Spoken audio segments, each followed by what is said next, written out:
La une de tous les journaux au Danemark, Omar El Hussein, un jeune de 22 ans d'origine palestinienne, serait l'auteur de la tuerie du centre culturel et de la synagogue de Copenhague. Habitant du quartier populaire de Nørrebro, il avait un profil de délinquant radicalisé. Pendant des années, il a sévi au sein d'un gang de jeunes voyous. Violence, délits en tout genre, intimidation. Omar El Hussein avait fait un séjour en prison dont il était sorti il y a 2 semaines à peine. Après l'attaque et au terme d'une traque de plusieurs heures, il a été abattu par la police dimanche dans son quartier de Nørrebro. Et les enquêteurs tâchent désormais de faire la lumière sur le déroulement des événements. Après avoir tué Finn Nørgaard, Omar El Hussein tire ensuite sur 3 policiers, puis s'enfuit à bord d'une voiture qu'il abandonne 2 kilomètres plus loin.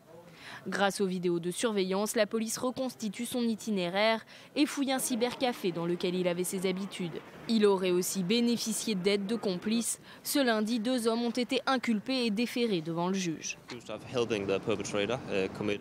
Ils sont accusés d'avoir aidé l'auteur des 2 meurtres et des 5 tentatives de meurtre.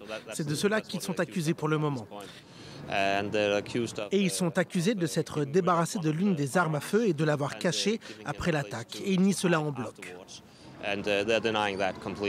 Une enquête qui se poursuit, mais déjà la communauté juive danoise a réagi et a réaffirmé qu'elle ne céderait pas à la terreur. Nous allons continuer à vivre en tant que juifs ici au Danemark et partout dans le monde. Leur but est de nous menacer et que nous ayons peur. Tous les responsables doivent faire ce qu'ils peuvent pour assurer notre sécurité.